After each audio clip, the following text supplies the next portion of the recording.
Rule number 1, hit the ball halfway up. Now this is a really important rule. You always need to make sure you're hitting it on this blue line that I've drawn. So every single time you make contact with the ball, it has to be at that blue line. Now it doesn't matter where along the blue line you're hitting it for now, because we haven't discussed how to win kickoffs. But you want to be hitting the ball at that height. Just remember, that's the height every single time you want to hit.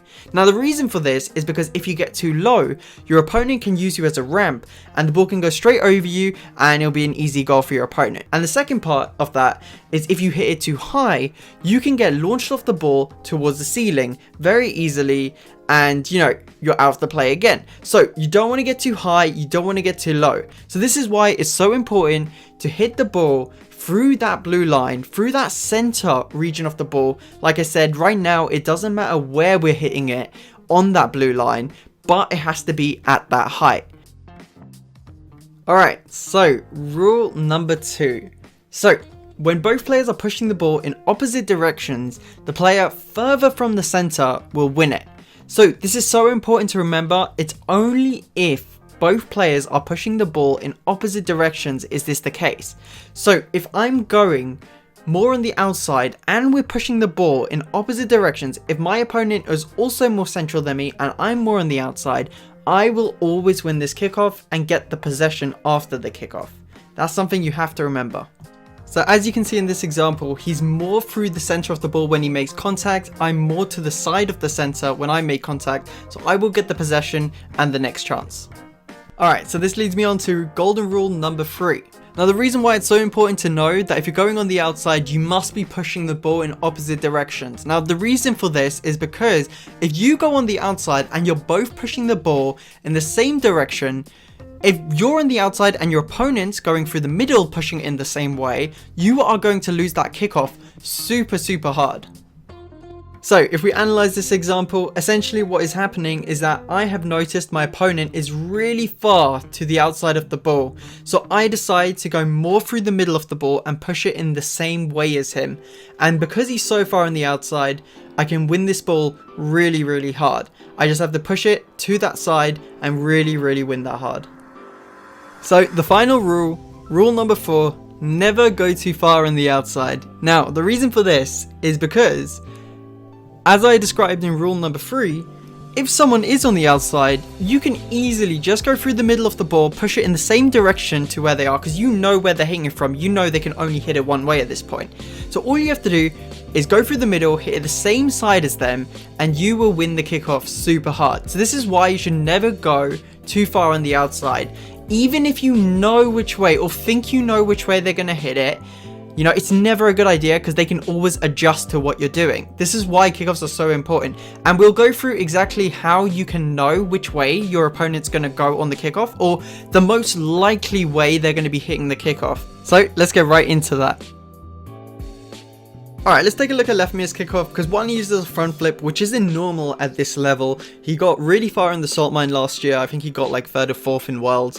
And then he's also like 1600 in once right now. So super high level player doing a front flip kickoff. And I really wanted to show this because a lot of people think like the only way to do kickoffs are speed flips or, diagonal flips. But no, you can easily get away with doing front flips. It's a less mechanical play, so a lot of you can do this sort of kickoff. But what does he do on his kickoff to make sure that he gets the best chance of winning it? So we're going to look right into that right now. So if we take a look real quick, we can see Lefmir is looking at his opponent. He sees his opponent is more on the right hand side of the ball. So Lefmir shifts to the left hand side of the ball and pushes it in the opposite direction. Now, the reason why he didn't use rule number 3 is because his opponent wasn't really far over to the side. You can see his opponent's staying pretty central, but Lefmir can see he's pretty much on that right hand side of Lefmir. He's pretty much on Lefmir's right hand side, but he's also pretty central. So he sees that and says, I'm going to go to the opposite side, use rule number 2. If both players are hitting the ball in opposite directions, the player that is further over to one side will win the kickoff. However, if you go too far over, remember, they can use rule number 3 and absolutely annihilate you on that kickoff. So hopefully that helps you recognize which way your opponent's going to flip into the ball, and with that, if you use all the rules correctly, then you should be winning a lot more of your kickoffs. Now let's go right into diagonal kickoffs, as it's not inherently obvious, I don't think, how to actually win a diagonal kickoff.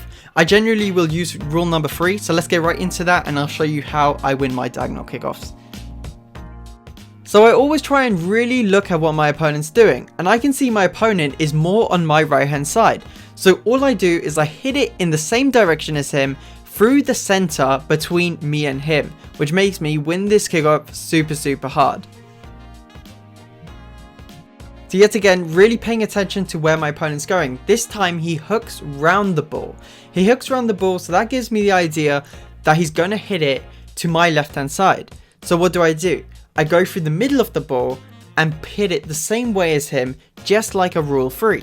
So if we actually look at the diagram of this, you'll see it's actually like one of the straight on kickoffs we looked at before. If we rotate it, you'll see that actually he's too far on the outside and I'm pushing it through the middle to the side. So another example of rule 3. So it's exactly the same thing as the straight on kickoffs, just tilted. Alright, so now we're going to look at a few examples of where rule 2 can be used. So when both players are hooking the kickoff, as you can see, the player that is further over to one side, going in opposite directions, will win the kickoff. Again, so if both players are hooking it, just make sure, if you're going to hook it as well, make sure you're getting further over than your opponent. And this example is one where both you and your opponent are basically doing the exact opposite of a hook kickoff. So again, what you want to do, you want to get further over to one side and push it to the other. He's too much on the inside, so he will always lose that kickoff. So rule number 2 again, if both players are going in opposite directions, the player who is further over to one side will win the kickoff. I do think the most important thing about ones, like I've heard Fairy Peak talk about it, right? I haven't heard him, but Scrub Killer said in one of his videos that Fairy Peak said that Fairy Peak doesn't think kickoffs are the most important thing about ones. And I agree with him to a certain extent. Now, I agree with him to the extent that yes, they're not gonna win you the game, but if you're losing the kickoff super hard and you're never getting a possession of the kickoff, I have a hard time believing, and it's really bad. You've got like low boost, you're struggling to defend, your opponent keeps starving you with every pad and you know, big boost. It becomes a really tough game in that regard. I have a hard time believing you're going to win that game. And I think he actually meant by that, what I think he means is that it's not important to, you know, win the kickoffs super hard. I think that's what he probably means. It's not important to win them hard. It's important to either get possession or not lose it very hard. So you've got no chance at defending and, you know, playing out the rest of the play. There's actually a chance you can get back possession even if you lose it. So it's all about not losing it too hard. So that's what I think he means. Because, you know, there's a chess player called Magnus Carlsen. You've probably heard of him. He says this similar thing for chess. He says that openings in chess, and in chess, openings are incredibly important. So, and he says that openings aren't that important. But the thing is, he's not going to play an opening that has him lost from the get-go, is he? He's going to play an opening that's solid all the time. He may not be 100% better than his opponent after the opening in that chess match, but there's a good chance he will not be losing from the opening, right? And try and win it. I know he is the best chess player in the world, but I don't think he can win pretty much lost position from the opening against a grandmaster, you know what I mean?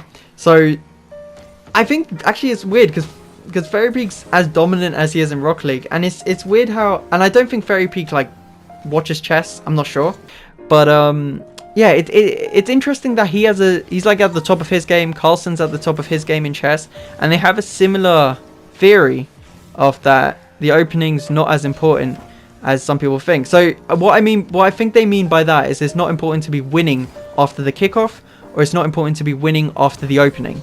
What's important is that you aren't losing from the opening. That's the main thing. And